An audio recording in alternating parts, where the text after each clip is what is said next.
The last remaining wild places on Earth. Primordial, timeless, untouched by humans. But are they as pristine as we think? Ancient cities in the heart of the Amazon. The most iconic wild places shaped by man. Is wilderness just a figment of our imagination? How natural is the natural world?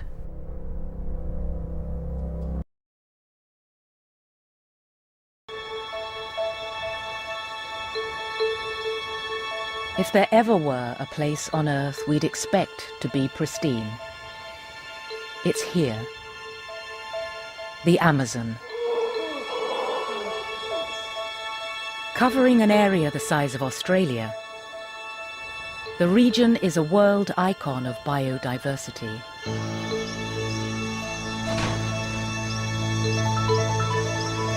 And more than this, the Amazon's complex ecosystem has a global impact. The forest acts as a huge carbon store and generates patterns of rainfall way beyond its own borders.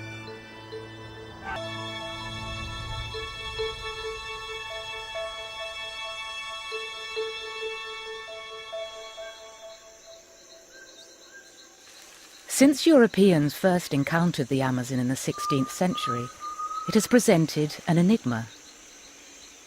Sometimes it appeared to be a lush paradise, and sometimes a green hell.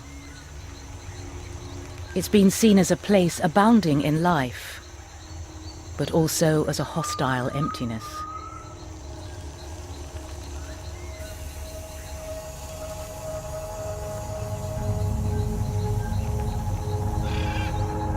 The history of humanity's dealings with these mysterious forests has been a history of shifting ideas. It's the last wilderness. It's a business opportunity. It's the lungs of the planet. And every so often a new idea appears and surprises everyone. Many people still today have an image of the Amazon as pristine forest. Archaeology is showing us a very different image. There are archaeological sites in the Amazon which are larger than contemporary cities. We suggest something like around 5 to 6 million people in the Amazon in the 16th century. The idea of an essentially untouched environment is being questioned. Since the first humans started settling into the Amazon, they started transforming the environment. To many, these new ideas are downright dangerous. It's misreading history, for one thing, and it's encouraging the developers to come and denude it, because they said if it was done once, they can do it again, it'll all grow back. But to others, the truth is not negotiable. One thing we know is that there were, in prehistory, complex societies from the north, south, east, and west. And the bottom line is that to deny that is to deny the reality of the Amazonian past. The popular vision of the Amazon as pristine dates back to the period after the Age of Discovery, when Europeans had encountered unfamiliar new lands.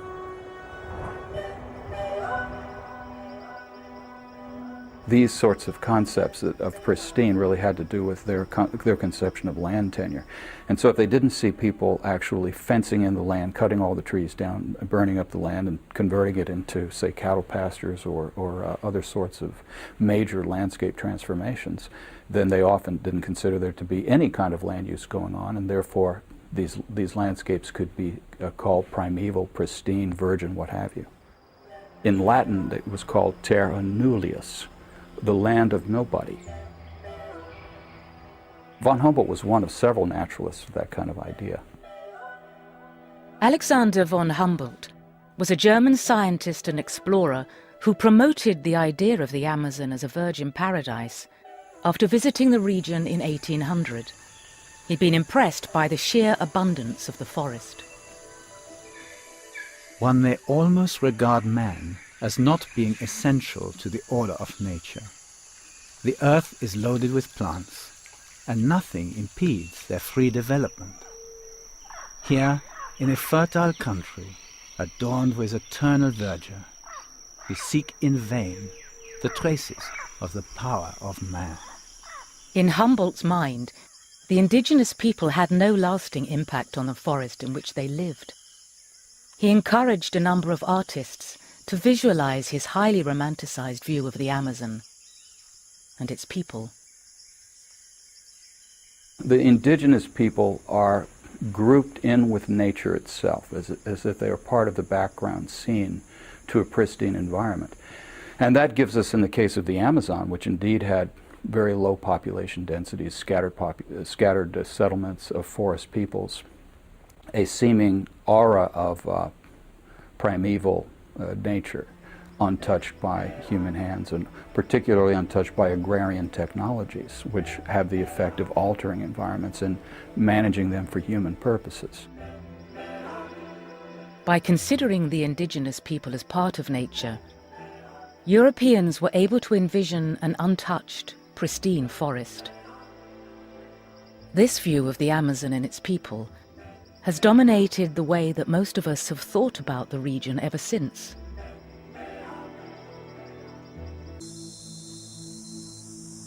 And as the 20th century progressed, this empty land looked ripe for exploitation.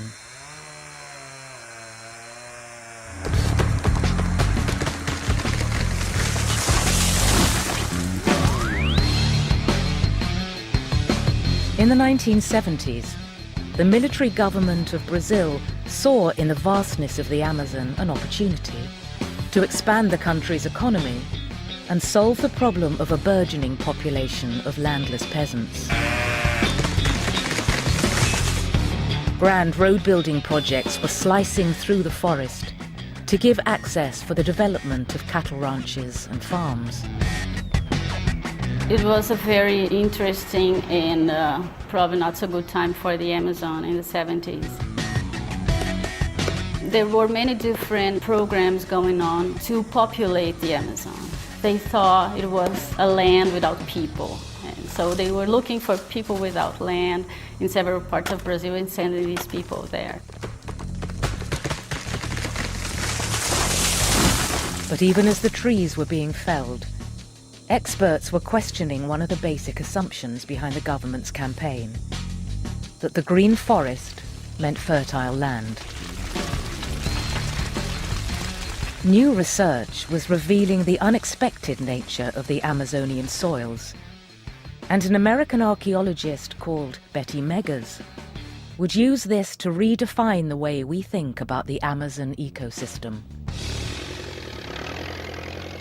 The soil is very infertile, so you've got to fertilize it all the time. And then the first rain washes it out, so it's not a viable situation. You've got high temperatures, you've had high rainfall there for many millions of years.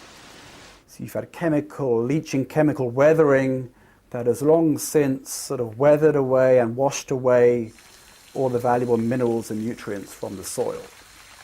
And on top of that, you don't tend to get the accumulation of leaf litter and the organic humus that you find in this part of the world. Any organic material that falls onto the forest floor is very rapidly decomposed and recycled and put back into the living material again. So it ends up back in the trees very, very quickly. And as the deforestation continued regardless, the scientists were proved right. They cut down all the trees and the next crop was smaller, and then pretty soon the soil was exhausted and they didn't get anything. And everything that's been tried has demonstrated the non-feasibility of dense sedentary cultivation and so forth. In other words, the forest may look lush, but it is not fertile. Or as Betty Meggers put it in 1971, the Amazon was a counterfeit paradise. the idea of a counterfeit paradise, the idea that under that apparent the apparent sense of abundance, of richness of resources, lies a very fragile, frail, and difficult environment to be managed by people. In Mega's view, the only kind of agriculture the Amazon could support was the kind of small-scale cultivation practiced by many of today's indigenous population. It's called slash-and-burn agriculture, and it's a way of farming sustainably on poor soil. A patch of forest is cleared, and the crops are grown until the soil is nearly exhausted. At the end of 3 years, the fields stop producing, so they go cut another one and move around and have a territory in which, they can maintain a population that's sustainable. If they get too big a one, they're going to end up with people not having enough to eat. So you would never establish a big settlement for a long period of time in the same place because you didn't have resources to maintain that group. So that was her first argument. Betty Meggers subscribed to a mid-20th century school of thought that related the size and complexity of human societies to their environment. Harsh environments would limit the development of culture. This theory also said that in the tropics, not only could humans not develop as a biological species, but humans could not develop their highest civilization. As a counterfeit paradise, it was thought that the Amazon never had, never could, and never would sustain big or complex human populations. This theory added scientific credibility to the notion of pristine forest, at a time when opposition to the deforestation was mounting.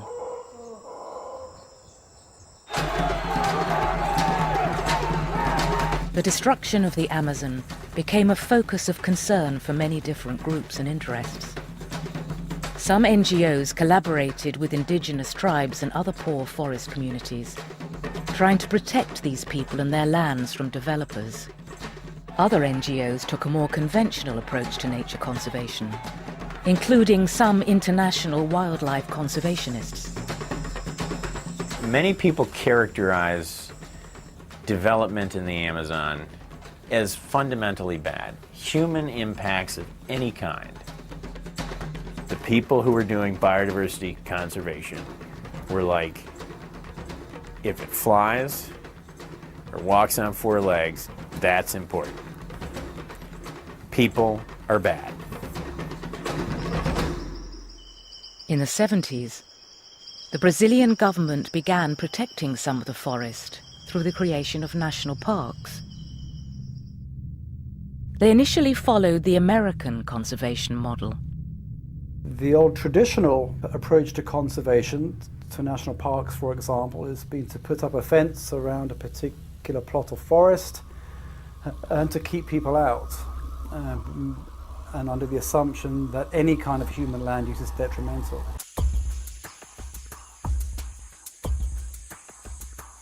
There is evidence that hunter-gatherer communities have been living in the Amazon for more than 10,000 years.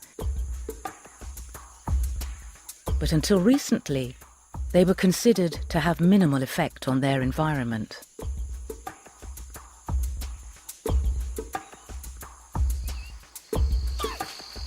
Now, research on how current hunter-gatherers move about the forest, creating temporary camps, is revealing something unexpected.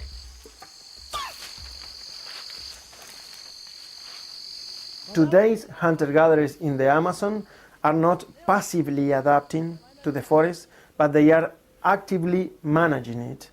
And intentionally or unintentionally, they are creating patches of forest with wild edible plants, like palms and tree fruits.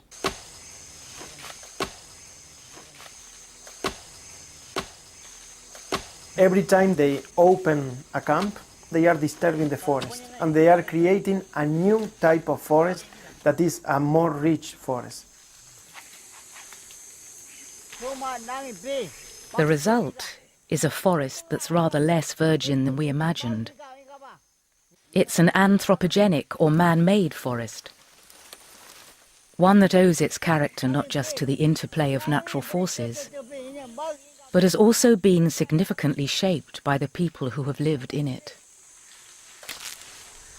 Some plants, if you collect them and then throw the seeds away in your garbage, well, then they do better. And so the fruits are bigger. And then you say, oh, these are better than these ones, than the ones over there, so we'll use more of these. So you're selecting upon the plants that have already been selected by where you threw them away.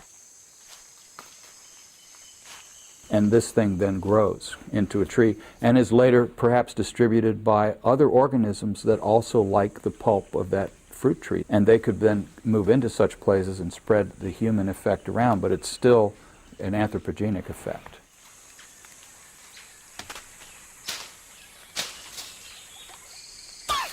Every time they abandon each of these camps, when they return, most of this forest is not anymore a natural forest, but is like a small garden.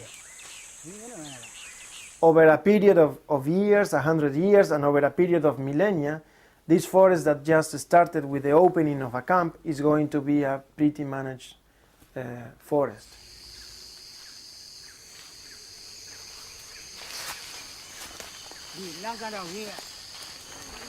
For millennia, hunter-gatherers of one kind or another have been living across the Amazon. And all this time they've been reshaping a forest we've thought to be pristine. But surprisingly, this idea of a forest shaped by humans is not a new one.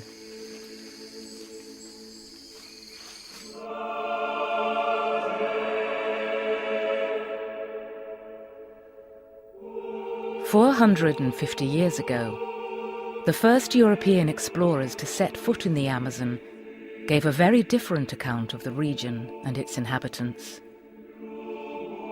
In 1541, the Spanish conquistador Francisco de Orellana sailed down the Amazon River in search of El Dorado. And although he never found the mythical city of gold, he left a rich testimony of the wonders he encountered throughout the epic journey. And it's a very important document because it's the first written thing that we have by an European about the Amazon and its people in the early 16th century. The further we went, the more thickly populated and better did we find the land. There were many roads here that enter into the interior of the land, very fine highways. Inland from the river, to a distance of 6 miles more or less, there could be seen some very large cities that glisten in white, and besides this, the land is as fertile and as normal in appearance as our Spain.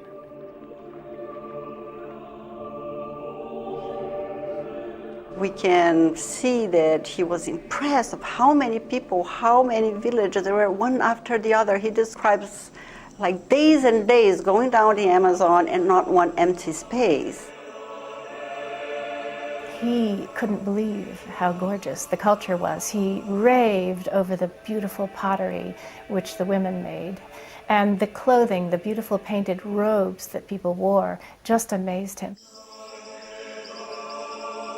And they were struck by the enormous biodiversity, just thriving with life, thought of as a bountiful paradise, like a Garden of Eden. And indigenous peoples who they came across were found to be very healthy. They appeared to have very good diets. They weren't starving or didn't appear to be. The Spanish there, they went so hungry that they had to eat their leather belts. They were absolutely incapable of fishing or hunting in the forest. So the admiration that they must have had for these Indians who could furnish them a great amount of food. And they talk about maize, about bread, probably manioc bread. They talk about fish and turtles and all sorts of nuts and fruits. Orellana's account was quite literally unique. No later traveller confirmed what he'd seen. When you compare the chronicles from the 16th into the 17th century, you see something totally different. 100 years later, they all have disappeared. I mean, those large settlements, they will find just, a house or two, a village or two, things like that. Where were all the people and all the towns that Orellana had reported seeing? Could he have concocted a fictitious account? Or had something cataclysmic happened? And there's argument about that. So was he exaggerating his claims for the Spanish court, or was it accurate? On his return to Spain, Orellana fell out of favour with the court, and as a result his extraordinary account of the Amazon went unpublished for centuries. What we do know now is that in the Amazon, like the rest of South and North America, the arrival of Europeans like Orellana and subsequent colonists and missionaries brought catastrophe for the indigenous population. The people who lived on those places disappeared because of diseases, slavery, warfare. They were like, the spread of disease was very, very strong. Smallpox, the flu, they had a very strong effect on those people. It's thought that maybe up to 90–95% of indigenous peoples were actually decimated by European diseases to which they had very little resistance. Century, we begin to see the description of forests, pristine forests. From that time onwards, the idea of the forest that held sway in Europe, America, and even in Brazil itself was the Amazon as a pristine paradise, empty of people.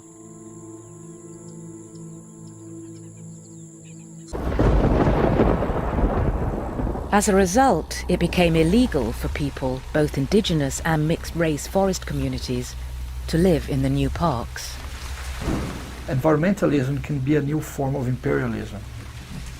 We see that kind of imperialism working at different levels, in an international level, but also in a local level here in Brazil. It amazes me today that conservation officials, they think that it's necessary to exclude traditional inhabitants, indigenous people or peasants, caboclos, mestizos, from conservation units. A lot of people, traditional inhabitants, peasants, mixed blood people, have been living in those conservation units for decades or even centuries, and they're being kicked out now because these places are going to become national parks. Against a backdrop of environmental concern, the destruction of the forest continued apace. Then, in a curious twist, the deforestation brought to light evidence that would challenge the beliefs of environmentalists, archaeologists, and even the developers.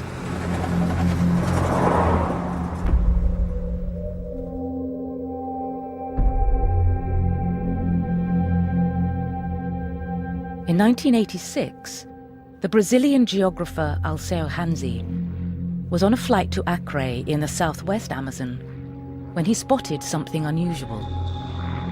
And he was sitting at the window seat and he saw this huge structure, very large. And then he realized there was not, a single site, that probably there were more. And so he rented an airplane and started flying around. And then he found more and more and more. And then he, as a geographer, he knew that was something very special. That was not natural, that probably was very ancient. Where trees had been felled, strange shapes emerged from what was thought to be virgin forest. These huge earth structures are known as geoglyphs.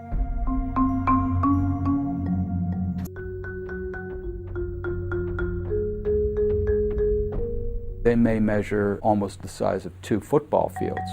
And They show an incredible geometric precision. Often the squares and rectangles of geoglyphs have an orientation almost perfectly north-south. And this is an uncanny precision because there doesn't seem to be a functional reason for it. There's no way you are going to do and go through all the effort of doing something very geometrical if you don't have a reason for that. I tend to believe that there was a religious reason of some kind, something that we will probably never know, but still. What we do know is the extraordinary age of the geoglyphs. The earliest are 2,000 years old, and the latest from about 750 years ago. This means that for more than a millennium, people were dramatically shaping an area previously thought to be virgin rainforest. Today, we can find so many sites in Acre, so many geoglyphs, because there is no vegetation.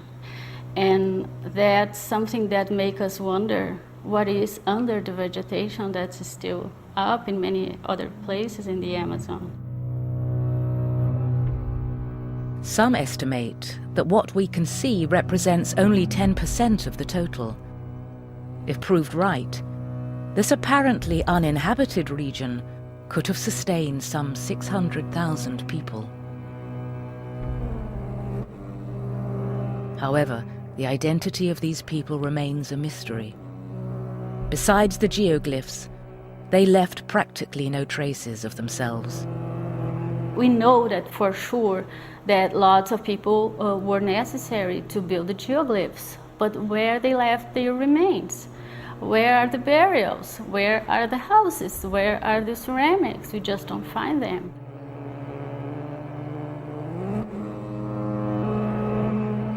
But thousands of miles away on the island of Marechaux, in the mouth of the Amazon River, another lost civilization left a clearer record of their lives.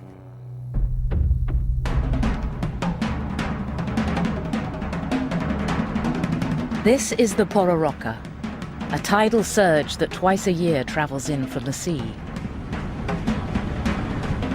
Its name in the indigenous language translates as the Big Roar, and it can be heard 30 minutes before its arrival. It is the longest wave in the world. It moves at 35 miles an hour, picking up force as it travels inland. By the time it hits the riverbanks, the impact is terrifying.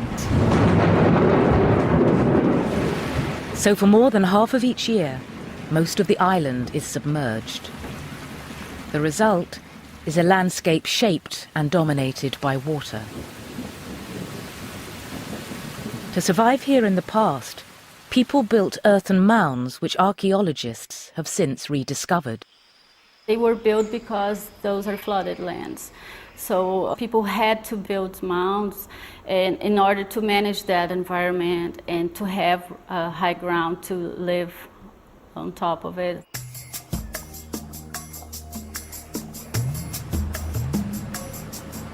But the mounds were more than a safe haven against the floods. In 1949, while excavating one of these structures, Betty Meggers found something that no one expected. A huge earthenware jar covered with elaborate symbols and harbouring human bones. It was a funeral urn, part of a burial ground that turned out to contain 6 more urns. For Meggers, working with the theory that challenging environments limit the development of human culture, the elaborate ceramics were a surprise. We had seen this beautiful pottery, and what we wanted to find out was where did it come from and what was the history, and that was what we were trying to find out. Together with artifacts revealed in further excavations, they showed that a sophisticated human society, complete with belief systems, hierarchy, and symbols, had overcome the harsh environment and flourished in a land thought to be uninhabitable. So Marajó It was a surprise to them because it had very interesting pottery and very sophisticated ways of making that pottery, and that didn't fit the model. How could a group use complex techniques in a very hostile environment? It didn't fit. To Meggers, it was clear that these people must have come from elsewhere. And for her, the clue to where they came from lay in the polychrome, or highly coloured ceramics. The people that I work with have traced the origins back to Colombia and so forth, where you get polychrome, the earliest polychrome painting. You get a number of features that are found in Marajoara culture and burial and all that sort of thing. She said those people came from outside, got there with this advanced culture, and lived there for 200 years and they disappeared. According to Meggers, a more sophisticated immigrant civilization moved to Marichaux, bringing their culture and ceramics, but then foundered and declined in the harsh conditions of the Amazon. But a new generation of archaeologists would begin to question this interpretation. Later, even people who worked with Meggers got carbon dates for the occupation in the island. They found out that the Marajoara culture has lasted for 900 years. If you cannot survive in an environment that's not good for human populations, how could they not only stay for the 900 years there, but had those beautiful ceramics and produce a culture that's comparable to any other in the world? What had changed at a certain point in time is that they started building the mounds and they started, just decorating these ceramics and producing ceramics of very distinct and different shapes and doing these funerals and these feasts and things like that. Clearly, complex societies had survived for millennia on Marichaux Island.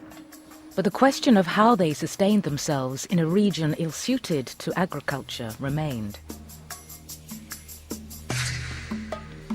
Sian believes she knows the answer to this question and how it relates to the mounds. I saw the way that people today, still today, manage, for example, fish in the island. When the rains stop and the waters start to go down, the fish get trapped in lakes and small streams and even temporary lakes. And then people go there and just they catch the fish. I mean, it's not fishing, you just catch. You can put fish in baskets. It's very easy. And then I realized that all that was going on very next to the mounds. And in every mound you could find this kind of thing. So it became very clear for me that the mounds were related to the fish ponds. The ancient inhabitants of Marichaux had used ponds on the edge of their mounds to intensify fishing and secure a reliable source of protein for most of the year.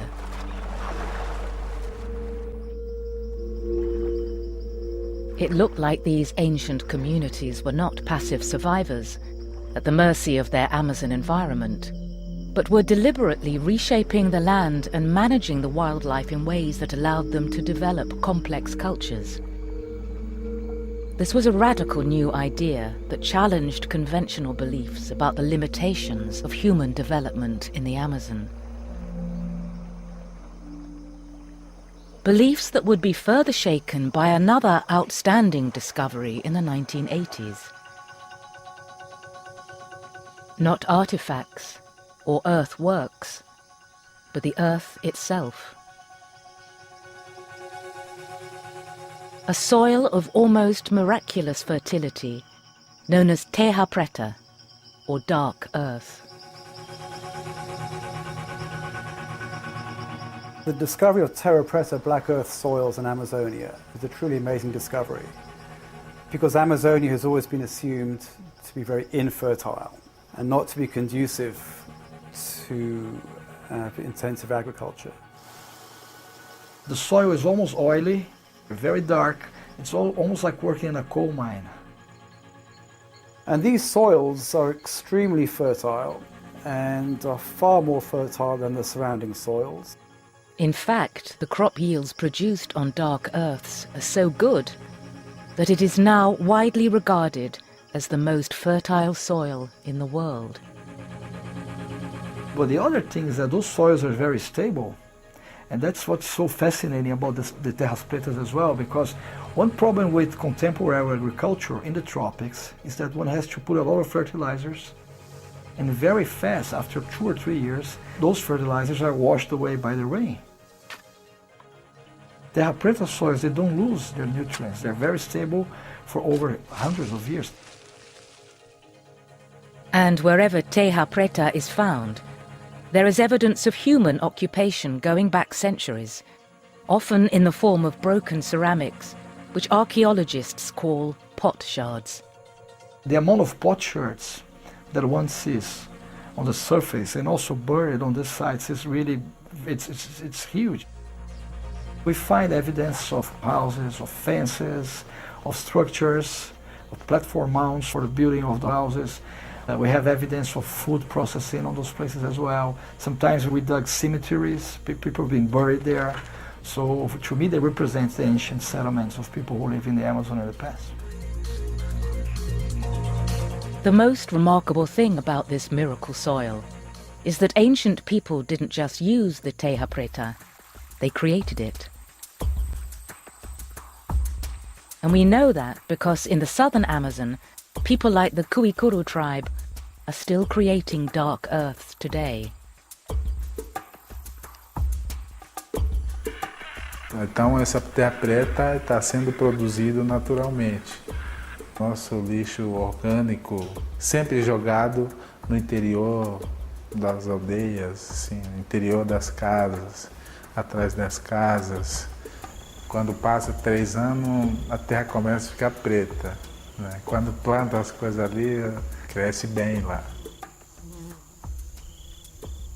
So what had seemed impossible had already been done.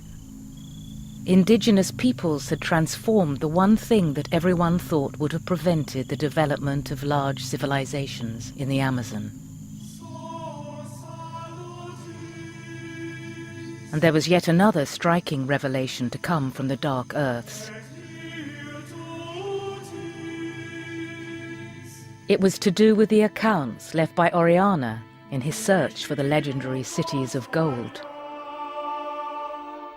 The very interesting thing is that this description of the cities stretching over many miles down the main Amazon River, these cities coincide perfectly with the main distribution of terra preta black earth soils. We find terra preta sites in places where he traveled, and we find that his description of the pottery, which he compares of the finest pottery made in Malaga, really matches the color and the patterns of the pottery that we find. Also, he talks about palisades, fences around villages, and we've dug structures like that. So I think it's a very good, I think it's very close to reality. He wasn't making that up.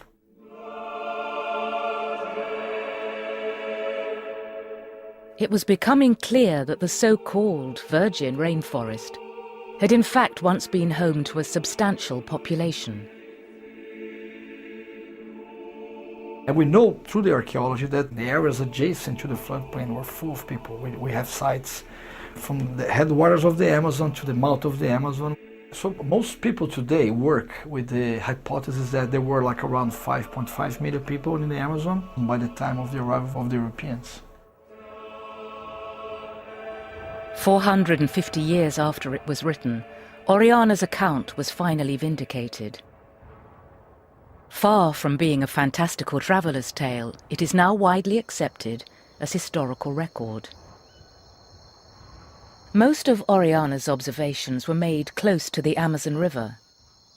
But archaeologists are now looking further afield for clues to the rainforest's pre-Columbian past.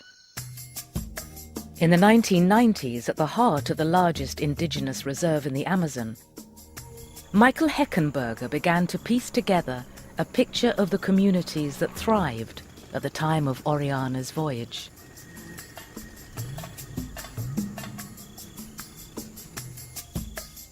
What I was really interested in looking at was their deep history. I wanted to work with them on their oral history and particularly the archaeology of previous communities extending back, hopefully into pre-Columbian times. And within weeks of arriving in the Kwikuru village, the Kwikuru chief showed me an ancient archaeological site, which we now know dates to just about the time Europeans first arrived in the Americas, and it was over 10 times the size of the Kwikuru village. Since then, Heckenberger has collaborated with the Kwikuru on a series of archaeological digs to find out much more about these ancient settlements. And it was elaborated with earthen structures, including ditches and palisade walls, curbed roads, a large curbed plaza, and an occupation area that extends over 50 hectares. Over the past couple of decades, we've been able to map dozens of sites, many of them that large. So in the area where I went to live in 1993 with the Kwikuru, who were living in one village, in 1500, there was 24 villages, many of which were 5 or 10 times as large. When the ancient earth structures were mapped out, a pattern began to emerge. The Shinguanus are well known for living around a large circular plaza, a ring of houses which has a clubhouse in the middle. That same plaza organization was the central feature of ancient communities. They were 10 times larger. There was many more people. But that same kind of circular plaza village oriented the ancient communities. And when Heckenberger and his team found the remains of ancient roads, it became clear that these sites indicated something more than the isolated settlements of today's Amazon. We've mapped archaeological roads with GPS.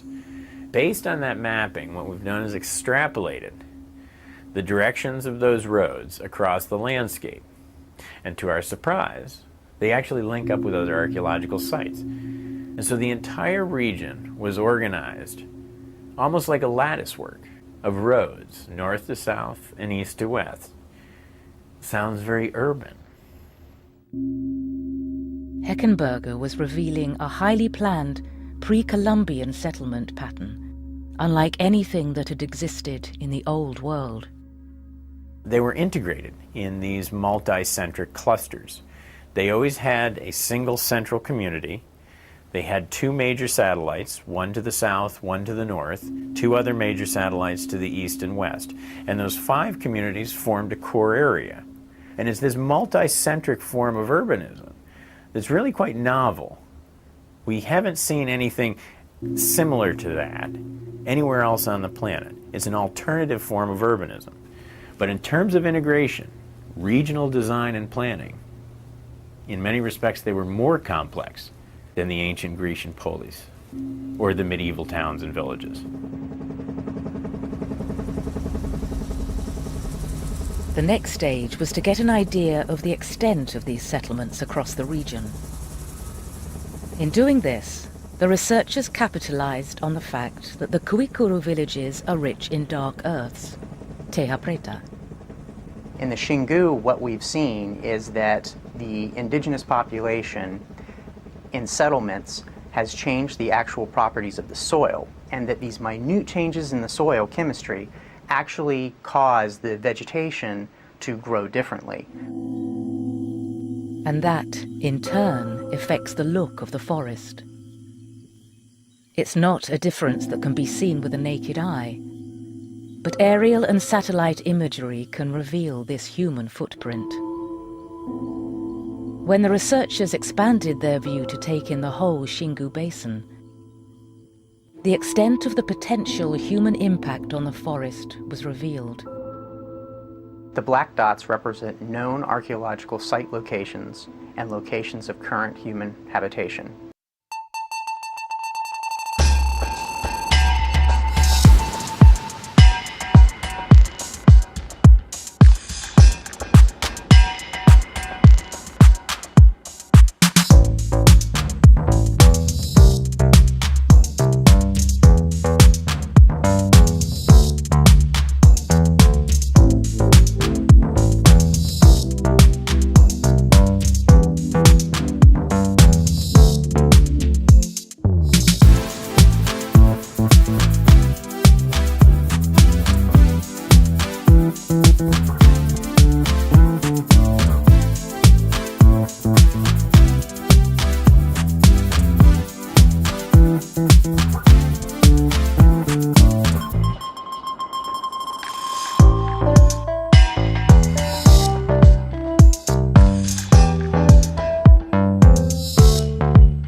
Sites like the settlements of Xingu are taken together with the land around the geoglyphs.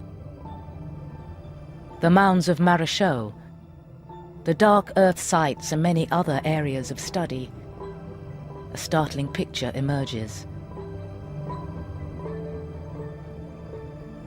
The total area of anthropogenic forest is almost twice the size of Spain, and it's growing all the time with new archaeological discoveries.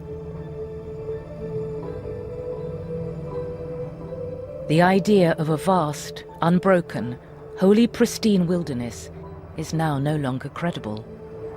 And for many, the terms of the debate over the true nature of the Amazon have been entirely changed.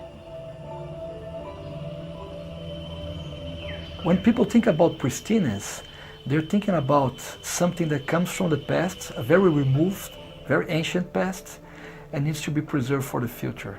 But there's no such a thing, because in the Amazon, what we see is that at least for 11,000 years, there's been people living there, and they've been building this relationship with nature. So what we have to preserve in the Amazon is the outcome, the dynamic relationship between the people and nature. Without people, there's no such relationship. We're preserving something else, which is not natural anymore. There's a strong political debate that has to be faced in the Amazon today. There's a true paradigm shift going on in terms of how the Amazon rainforest and its origins are seen. We can't understand the diversity without taking into account the human factors of the past. The idea of a natural order that includes people is one that challenges the way we all think about wild nature. And it challenges traditional approaches to conservation, which tried to separate humans from the natural world. And I don't see any contradiction. Actually, I see a complementarity between preservation of nature and the fact that people can live in this conservation unit. What I feel is that you need to facilitate people staying on their land and buffer them from any invasion of people who may have more technology, more power, more money to bribe people than they do, and basically help them to continue there as best they can. That's the kind of reserve, I think, that will be favorable to the future of tropical forests. But some environmentalists fear that by showing that the forest has been heavily manipulated by humans in the past, archaeologists could be giving the green light to modern developers to do the same, but on a much larger scale. Does this mean that the area is ripe for clear-cutting and large-scale mechanized economic development? Well, no. That is a completely different thing. It's quite clear that cutting the forest completely down and replacing it with a field of soybeans is a kind of use that is not consistent with the survival of that habitat. In fact, what the archaeologists are proposing is a middle way, one that draws on lessons from the past, from the TERRA, that would allow indigenous peoples and other forest communities to grow and flourish in sustainable ways in the future. You can have societies that are very complex, very traditional, very large demographically speaking, without necessarily some of the things we always thought would be really important, like intensive agriculture. They had all other ways to produce food. If pre-Columbian Amazonians have been able to manage the environment without completely destroying it, and maybe increasing the biodiversity of the environment, these are the lessons that I think we should take on. Today, the Amazon population is made up of 20 million people from all races and backgrounds. Amongst them are 400 indigenous groups struggling to have their voices heard. Meanwhile, economic pressures and big businesses push for greater exploitation of the area, and environmental groups give dire warnings of the consequences. The concept of a man-made forest has added a new twist to the debate. But whatever the future course of the argument, one thing now seems clear. The idea of the holy virgin rainforest has had its day. The Amazon is the least known world area in terms of its archaeology. How much of it is anthropogenic? We don't know. But we do know enough to say that you can no longer go into any part of the Amazon and assume that what you're walking into is a pristine tropical forest. You might be surprised, just under that root is an Amerindian potsherd.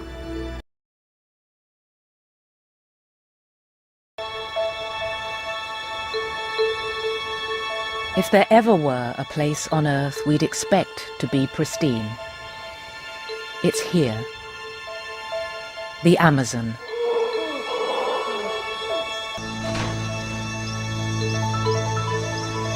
And more than this, the Amazon's complex ecosystem has a global impact.